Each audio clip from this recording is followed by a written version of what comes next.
Dear students, তোমাদের প্রত্যেককে আমার ইউটিউব চ্যানেলে স্বাগত। তোমরা দেখেছো বা তোমরা জেনেছো যে ডেসক্রিপটিভ ইংলিশ ফর বিগিনার্সের জন্য 500 বাক্যের ইংলিশ ট্রান্সলেশন আমি শুরু করেছি, যার 70 নাম্বার সিরিয়াল পর্যন্ত দেওয়া হয়েছে। এখানে আমি ওয়ান লাইনার ট্রান্সলেশনগুলোকে আমি ডিসকাস করছি, যাতে তোমাদের আপকামিং মিসলেনিয়াস বা এসআই বা ক্লার্কশিপের মতো পরীক্ষাগুলোতে তোমরা ভালো ট্রান্সলেশন লিখতে পারো বা তোমাদের যে ডেসক্রিপটিভ ইংলিশটা স্ট্রং হয়। ওকে, তো ক্লাস শুরু করার পূর্বে একটা বিষয় তোমাদেরকে বলে রাখবো, তোমরা যদি কেউ মেটেরিয়ালসগুলো পিডিএফ আকারে পেতে চাও, ওকে, তো আমার যে টেলিগ্রাম চ্যানেল আছে ইংলিশ উইথ সঞ্জীব স্যার, সেখানে জয়েন করবে, বা আমার নিজস্ব অ্যাপ রাইজ অ্যান্ড শাইন, সেটাও তুমি গুগল প্লে স্টোরে গিয়ে ডাউনলোড করতে পারো। ওকে, তো চলো আজকের মূল ক্লাস শুরু করি। বলে রাখি, দেখো এখানে এই ট্রান্সলেশনগুলো করানোর উদ্দেশ্য হচ্ছে upcoming clerkship, WBP, police, SI বা হাইকোর্টের যে ফর্ম বেরিয়েছে তার যখন মেন এক্সাম হবে, এইগুলোকে টার্গেট করে আমরা শুরু করেছি। ওকে, তো চলো ফার্স্ট দেখবো আজকে আমাদের 71 নাম্বার যেটা আছে ট্রান্সলেশন, সেই জায়গাটা আমরা লক্ষ্য করব। ওকে, 71 নাম্বার আছে, আমি তাহাকে বোকা মনে করেছিলাম। দেখো, আমি তাহাকে বোকা মনে করেছিলাম, এই ট্রান্সলেটটা আমরা একটা ইডিয়ামের মাধ্যমে লিখেছি। কারণ কিছু ক্ষেত্রে আমরা যদি ইউনিক কিছু ওয়ার্ড ব্যবহার করি, কিছু টার্ম ব্যবহার করি, তাহলে পরীক্ষা হলে নাম্বার বেশি পাওয়া যায়। দেখো, I took him for a ফুল, এই এখানে একটা ইডিয়াম আছে, দেখো কি, অ্যাকচুয়ালি টেক সামওয়ান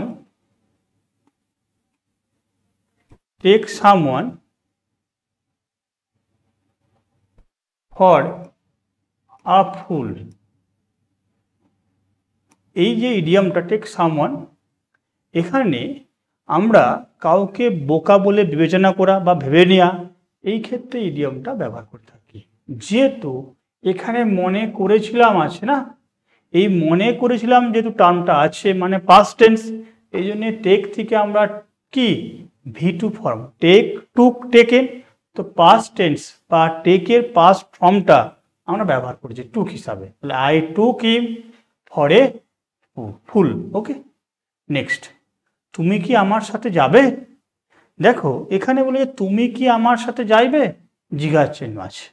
তাহলে এখানে আমরা আগে এই সেন্টেন্সটার টেন্সটাকে একটু দেখে নেব যে কোন টেন্সে এটা আমরা লিখব, তারপরে আমরা ইন্টারোগেটিভ কীভাবে করব সেটা জানবো।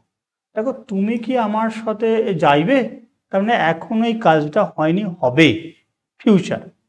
তো আবার লাস্টে জিজ্ঞাসা চিহ্ন আছে। ইন্টারোগেটিভ করতে গেলে তোমাকে প্রথমে বলে রাখি, কনস্ট্রাকশনটা তোমাকে এইভাবে মনে রাখতে হবে, be verb, okay, plus subject plus main verb plus object থাকলে তারপরে জিজ্ঞাসা চিহ্ন মাস্ট। ওকে, তো দেখো, তুমি কি যাইবে, এখানে সাবজেক্ট তুমি, তাই তো, সাবজেক্ট হচ্ছে তুমি। তাহলে এখানে আমরা জানি ইউ এর সঙ্গে ফিউচার টেন্সে কি মোডাল হিসেবে ব্যবহার হয় না, উইল বসে। যেহেতু এখানে বি ভার্ব বা মোডালটা আগে চলে আসে সাবজেক্টের, এই জন্য কী হচ্ছে বলো, উইল, তারপরে সাবজেক্ট। নিয়ম অনুযায়ী দেখো, বি ভার্ব বা মোডাল আগে, তারপরে সাবজেক্ট, তারপরে ভার্ব অ্যাকম্পানি, অবজেক্ট হচ্ছে মি, জিজ্ঞাসা চিহ্ন। তাহলে উইল ইউ অ্যাকম্পানি মি, এই রুলসটা মনে রাখবে ইন্টারোগেটিভ করার ক্ষেত্রে, এটা আমাদের ইন্টারোগেটিভ করতে গেলে কাজে লাগে। সেইভাবেই সেন্টেন্সটাকে তুমি সাজাবে, আমরাও সাজিয়েছি, এবং উত্তর will you accompany me. Next, সে আমাকে সেখানে যাইতে নিষেধ করিল। দেখো, নিষেধ করিল, এই করিল মানে হচ্ছে করেছিল, পাস্ট টেন্স। আমাকে কোনো একটা ট্রান্সলেট করতে গেলে সেই সেন্টেন্সটা কোন টেন্সে লিখতে হবে, এটা আগে আমাকে নির্ণয় করতে হবে। ওকে, দেখো, এটা করিল মানে করেছিল। আমরা জানি নিষেধ করা ইংলিশ কি বলো, ফরবিড। এখানে এটা V1, যখন এখান থেকে আমরা পাস্ট টেন্স বা V2 করব, এটা কি হয় বলো, ফরবিড পাস্ট টেন্স। তাহলে হি ফরবিড মি, সে আমাকে কি করেছিল, নিষেধ করেছিল। তাহলে সে নিষেধ করেছিল, ফরবিড কাকে, আমাকে, এটা অবজেক্ট, সাবজেক্ট ভার অবজেক্ট, কি করতে না সেখানে যাইতে। দেখো তয়েকার আছে, এবার দেখো টু প্লাস গো, এটাকে আমরা কি বলি, ইনফিনিটিভ, টু প্লাস V1, তে, টু মানে তে আর গো মানে যাওয়া, তাহলে যেতে, টু গো দেয়ার, সেখানে ইংরেজি দেয়ার। তাহলে এইভাবে যদি আমরা ট্রান্সলেটগুলোকে ভেঙে ভেঙে করি, একদম তোমার বেশ ক্লিয়ার হবে এবং তুমি ভালো ভবিষ্যতে যখন মেন ট্রান্সলেশনগুলো লিখবে অনেক ভালো লিখতে পারবে। ওকে, নেক্সট ৭৪, সে একটি চমৎকার মেয়ে। আমরা কোনো কিছু জিনিস চমৎকার বললে সবার ফার্স্ট ওয়ার্ড আসে কি বলো, ওয়ান্ডারফুল। ওয়ান্ডারফুল মার্ভেলাস হয়, ঠিক আছে।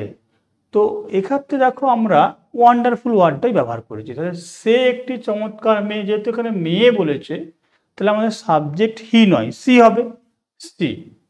দেখো চমৎকার মেয়ে, এখান থেকে যেহেতু কোনো টেন্সের ভার্ব নির্দেশ করা আর নেই, দেখো সে হয়, এই টার্মটা তুমি যোগ করে নিলে কি হবে, she is a wonderful girl. Okay, আমি নিজেই ডাকাতটিকে মারিয়াছিলাম। এই ক্ষেত্রে আমি একটা টার্ম তোমাকে বলে রাখবো, যখন এই যে নিজেই, নিজেই কোনো কাজ এরকম নিজেই টার্মটা জোর দিয়ে বোঝানোর চেষ্টা করবে, সেখানে তুমি রিফ্লেক্সিভ প্রোনাউন ব্যবহার করবে। কি ব্যবহার করবে, রিফ্লেক্সিভ প্রোনাউন, ঠিক আছে।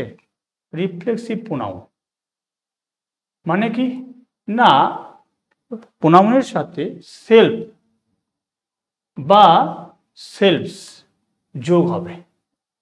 যেমন আমি নিজেই, তাহলে সাবজেক্ট আই, আই থেকে কি হবে না মাই সেলফ, রিফ্লেক্সিভ প্রোনাউন কি হলো, মাই সেলফ। তাহলে আমি নিজেই টার্মটা পুরোটা কমপ্লিট হলো। ডাকাতটিকে মারিয়েছিলাম, মারিয়াছিলাম বলতে কি পাস্ট টেন্স, তাহলে কিল্ড, কিল থেকে এটা V2, কিল হলে কি হতো V1, তাহলে I my self kill the rubber, rubber মানে ডাকাত। হরিণটি নিজেই বাঘটির কাছে আসিয়াছিল, পাস্ট টেন্স আসিয়াছিল।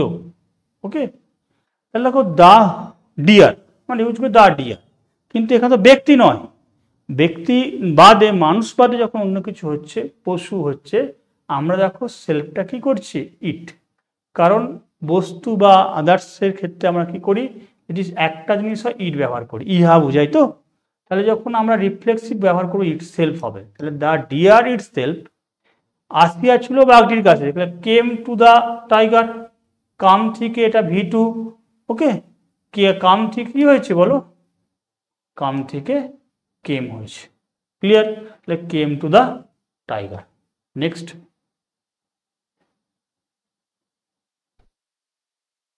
৭৭, মাধুরী নিজেই এই জন্য দায়ী। দেখো এখানেও সেই রিফ্লেক্সিভ সেন্সটা আছে, নিজেই, যেহেতু এখানে সাবজেক্ট মাধুরী মেয়েকে বোঝাচ্ছে, তাহলে রিফ্লেক্সিভ প্রোনাউন সেন্সে হার সেলফ হবে। এটা আগে ক্লিয়ার হয়ে যাক, এই জন্যে দায়ী। তাহলে এখানে দেখো টেন্সটা যখন নির্দিষ্ট করা নেই যে ছিল, তাহলে এখানে আমরা কি প্রেজেন্ট সেন্সই ধরবো।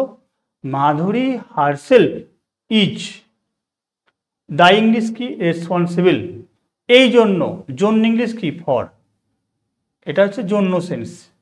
আর এই জন্য বলতে দিস হচ্ছে এই, তাহলে ফর দিস, তাহলে Madhuri herself is responsible for this. জেলা শাসক স্বয়ং এ বিষয়ে তদন্ত করিয়াছিলেন, করিয়াছিলেন এটা পাস্ট টেন্স। জেলা শাসক ইংলিশে আমরা কি জানি বলো, দ্য ডিস্ট্রিক্ট ম্যাজিস্ট্রেট। দাটা কেন বলবো না, একটা এই যখন কোনো সম্মানীয় পদে নির্দিষ্ট করে কোনো একটা সম্মানীয় পদকে বোঝানো হয়ে থাকে, আমরা দ্য ডিএম টার্মটা ইউজ করছি বা দ্য ডিস্ট্রিক্ট ম্যাজিস্ট্রেট টার্মটা ইউজ করছি। দেখো স্বয়ং মানে এই, এখানে আমরা নিজেই বলছিলাম আর এখানে স্বয়ং বলছি, তার মানে সেন্সটা একই। রিফ্লেক্সিভ প্রোনাউনে কি হয় বলো, হিমসেলফ। এটা দেখো তদন্ত করে ইংরেজি কি জানি আমরা, ইনভেস্টিগেট। তাহলে পাস্ট টেন্সে ইনভেস্টিগেটেড এই বিষয়, দিস ম্যাটার, এই বিষয় দিস ম্যাটার সেন্স। ওকে, এরপর আছে দেখো পাগলটিকে বিরক্ত করিয়া ছেলেরা আমোদ করিত, করিত পাস্টে রেগুলার বেসিস করতো, করিত মানে কি কাজটা অতীতকালে রেগুলার হতো। এই জন্য দেখো আমরা কি জানি, ইউজ টু মোডালটাকে আমরা কখন ব্যবহার করি, ইউজ টু প্লাস V1 যদি কোনো কাজ অতীতকালে রেগুলার বেসিস হয় তখন আমরা ইউজ টু ব্যবহার করি। বয়েজ ছেলেরা বলেছিল, ছেলেরা ইউজ টু অ্যামিউজ, দেখো যে আমোদ করিত, আনন্দ ভোগ করতো, উপভোগ করতে হলে boys use to amuse themselves. দেখো যেহেতু বয়েজ আছে বহুবচন, সেজন্য দেম থেকে দেখো বানানটা যেহেতু যখন বহুবচন হয় সেলফস হয়, ACLVS, তা দেমসেলফস বাই বিরক্ত করা, বিরক্ত করা কি tease, by teasing the mad man, ম্যাডও বলতে পারি ম্যাডম্যানও বলতে পারি, by teasing the mad man, ম্যাডও বললেও কোনো অসুবিধা নেই পাগলটিকে। দ্য বয়েজ বা boys use to amuse themselves by teasing the mad. Okay,